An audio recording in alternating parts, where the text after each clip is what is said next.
Do you know what wrestling fans love? Secrets. They're online constantly going mad about potential news. We're weird people. I am not going to deter you from this though, and in fact, I'm going to make it even worse. For I am Simon from What Culture, and this is 10 secrets no one has told you about WWE. Yet. Number 10, Baron Corbin is a French megastar. One of the better house show clips to do the rounds in 2023. When WWE returned to France, there was only one story after the fact. Baron Corbin was super over. As soon as he walked into the Paris arena, the fans erupted for this guy, and it rules, because look at his face. Corbin was genuinely moved by this, as was I a little. Nobody deserves it more. Baron has always been a company guy through and through, even when the gimmicks given to him have raised an eyebrow or two. And look what he did with Sad Corbin. Hasn't just happened, that is talent shining through. I sort of hoped WWE would get this European footage far and wide and use it for some sort of story, but they didn't. Still, given they are now traveling further afield for premium live events, let's keep our fingers crossed that one lands in France. This sort of reaction would knock people's socks off. Number 9, the Dominic Mysterio reactions are real. That's right. Enough with this conspiracy theory nonsense. Dominic Mysterio has managed to make his gimmick that he gets booed out of every building, and good. I don't care if it's fans playing along. That's what you want. Fun. Now look, let's get into it. Is there some sweetening to this by WWE? Sure, it's WWE. No, I doubt they're actually piping in jeers just because there's so many social media videos showing how loud it is. Will they use tricks like turning the volume on his microphone down so it sounds like he's being drowned out even more? I'd imagine so. Why not? The effect works. I'll be the first to admit when WWE does use that fake crowd noise, it's never ideal, but I just don't think that's happening here. The condom has found his lane, and now we're running with it. Long may it continue. Number 8, NXT is great. Right, screw all this third brand promotion. NXT is doing the work at the level of any other company, and I mean it. For starters, it combines serious and goofy wrestling near perfectly, and look at the matches it has on a near weekly basis. It's convinced many that Ilya Dragunov is the best wrestler in the world. That ain't no fluke. You also always know exactly what you've signed up for, so Shawn Michaels at the helm is delivering. Adding the already mentioned Dominic Mysterio and Becky Lynch into it gives it proper star power too.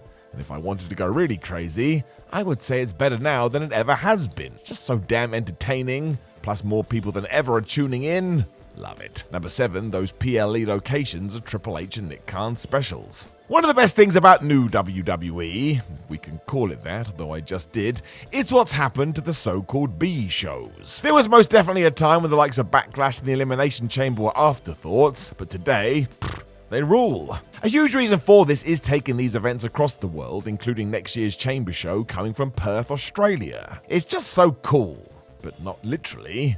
Going to be boiling out there. If you want to look into how this fire was lit though, it did come down to Triple H and WWE main man Nick Khan, who came up with this idea. I mean, why not go to the UK for Clash at the Castle? Why not go to Canada for Sami Zayn's big night? Why not go to Puerto Rico for fans so crazy every show should come from there? Why not indeed? It also had a secondary boost because it made us all believe maybe, just maybe, the hometown heroes would win unwinnable matches, so this formula is the best. Plus, if you're into WWE financials, the company also made a fortune off of these, but we'll talk about that in a second. It's why even despite the English government having no need for extra tourism, we still may get WrestleMania over here at some point. The model has been a smash success down the card. So it's time to upgrade to the big guns, I say. Although I would say that, I can see Wembley from my house. That is an exaggeration. Number 6, yes, you did hear that right. Because indeed, I did say that in case you thought it was a verbal typo. Not only did WWE have hot crowds and great shows, the location in question gave them money to come in. As teased, this has been happening with WrestleMania for some time now, hence why we kept going back to Dallas, Texas, when those in charge decided to spread their wings and get site fees all over the place. And look, it worked. That's why Clash of the Castle was in Wales, because they threw a cool $2 million at WWE, and it was the same with Backlash. The tourism board for Puerto Rico paid $1.5 million, but they also made a killing in their own economy. That's why they're doing it. It just means it's a safe investment as WWE can add to their bottom line, but as we have seen, it's bolstered the PLE calendar to the nth degree. I still remember sitting through those Raw and SmackDown exclusive pay-per-views.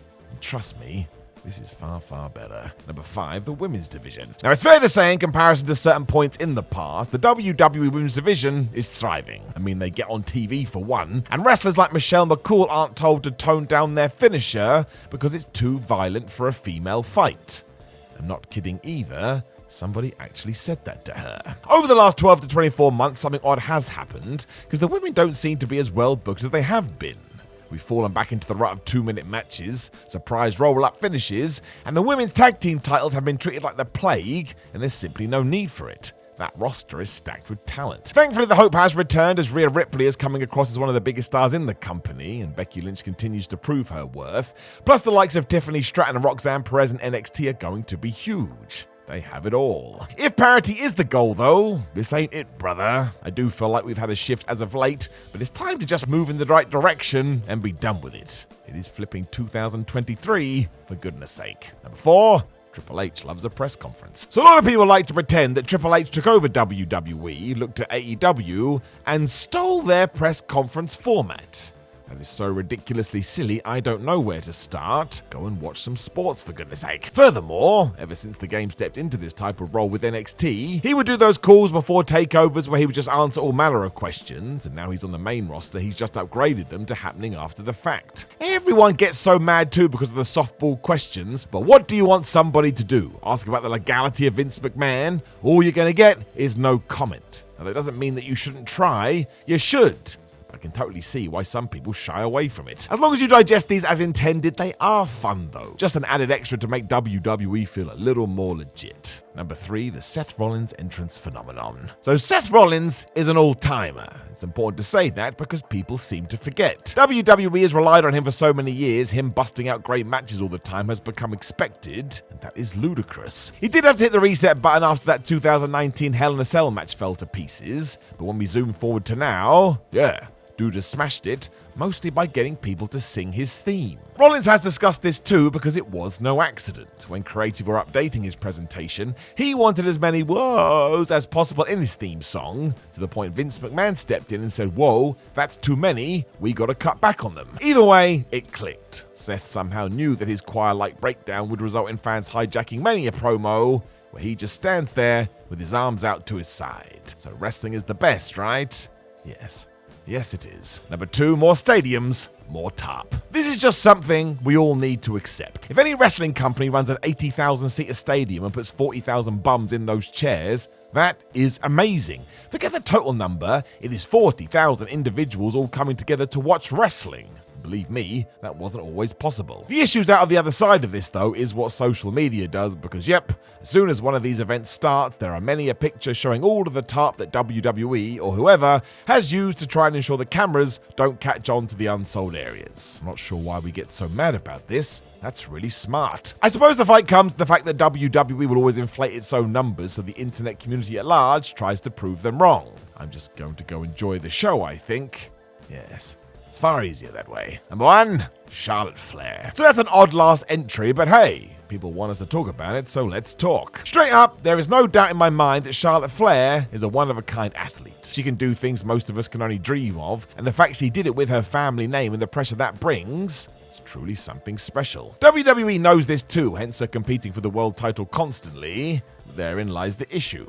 Sometimes this happens and the fan base feels like it's not the right time. Cue arguing. I think the powers that be are aware of this as well, but Charlotte would then walk out there and have a match of the year with Rhea Ripley at WrestleMania, or that fantastic 3-way she had at SummerSlam. You cannot deny she added to those scenarios. In many ways then, she is 2017 Roman Reigns. You can't not push her because she's got it, but we also need to find a role for Flair where she can be second gear for a bit. And that's tough. I mean, Bayley even called this out during a digital exclusive promo in September, although to be fair, I'm sure that was done with this knowledge, and her tongue was firmly in cheek. Still, it's a fascinating look into how the world of sports entertainment operates, and as for the secret, do you notice how both Vince McMahon and Triple H have treated her exactly the same way? It's because they know, man. They know. Know of any other WWE secrets that we should be sharing with the world? Make sure you let us know in the comments below before you like the video, share the video, and damn it, subscribe. Then head over to WhatCulture.com where you can read articles like this with your eyes. Make sure you follow us on social media, WhatCulture WWE and Simon316, but most of all, I just hope you have a terrific day. Thank you very much for joining me. I'm so damn tired, I'm going to have to sleep, and I will talk to you soon.